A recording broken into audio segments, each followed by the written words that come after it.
Чувашский педуниверситет готовит учителей физкультуры и тренеров. Учебное заведение – настоящая кузница кадров для спортивной отрасли не только региона, но и страны.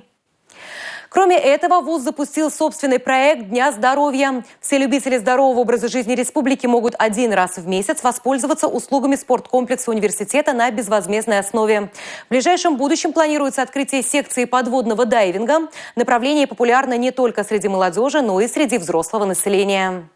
Министр физической культуры и спорта республики Василий Петров встретился со студентами Чувашского педагогического университета. У физкультурников все вопросы и предложения связаны, конечно, со спортом. Строительство лыжерольной трассы, поддержка молодых талантов, а также как удержать специалистов отрасли на родной земле. Для нас это очень важно, чтобы ребята после окончания Чувашского государственного педуниверситета пришли к нам в отрасль и продолжили работу. Многие из них уже проявили себя, выступая на соревнованиях различного уровня, всероссийского, международных соревнований. И уже осознанно пришли и получают профессию будущего тренера. Я думаю, что большинство из них все-таки придет к нам в отрасль.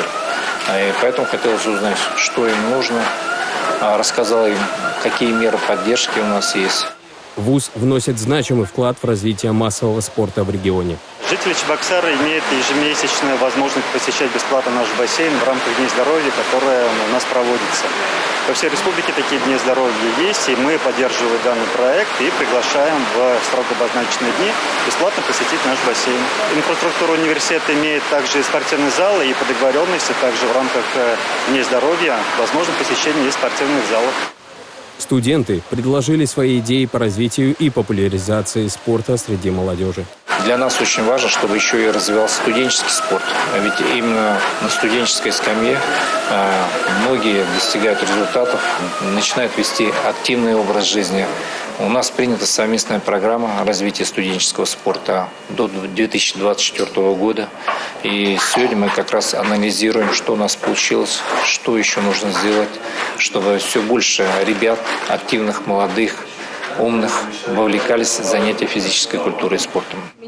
Студенты университета – постоянные участники всероссийских и республиканских массовых акций и соревнований, таких как «Кросс-нации» и «Лыжня России». Спортивные команды вуза достойно представляют учебное заведение на всероссийских соревнованиях по самбо, легкой атлетике, лыжным гонкам, масс-рестлингу. Сергей Качинский, Татьяна Матросова, Игорь Зверев. Национальное телевидение Чувашии.